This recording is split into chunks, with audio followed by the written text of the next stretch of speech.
नौशरो फिरोज़ 3 तारीख़ खां ग़ुलाम मुर्तज़ा खोसो बग़ैर कंहिं सबब जे नौशरो पुलिस खणी वई आहे।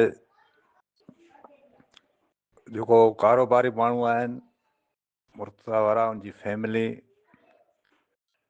ज़मींदार माण्हू आहिनि। पुलिस जी हठधर्मी 3 तारीख़ खां खणी वई। 4 तारीख़ ते FIR थी आहे। हिन महिल ताईं न कोर्ट में उनखे पेश कयो वियो आहे, न वारसनि सां जी मुलाक़ात कराई वई आहे।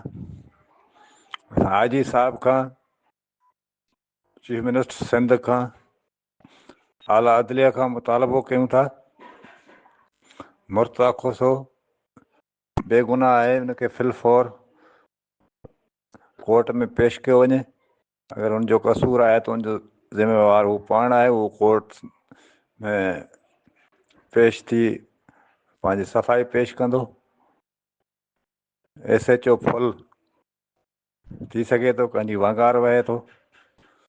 खोसा बिरादरी लावारस न आहे।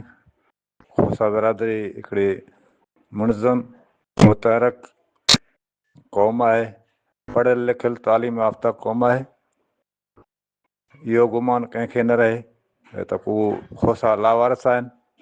खोसा पाकिस्तान जे आइन ऐं कानून खे फॉलो करण वारा आहिनि।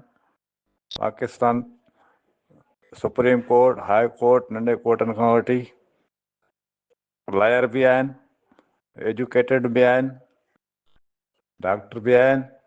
हर शोबे में खोसा बिरादरी आहे। ॿाहिरि कैफ़ जेको हीउ थिए पियो, इहो तमामु ग़लति थिए पियो। उनजे लाइ असां इंतिज़ामिया खां घुर कयूं था, बराए महिरबानी करे मुर्तज़ा खोसो खे फिलफौर रिहा कयो वञे, कूड़ो केस ख़तमु कयो वञे।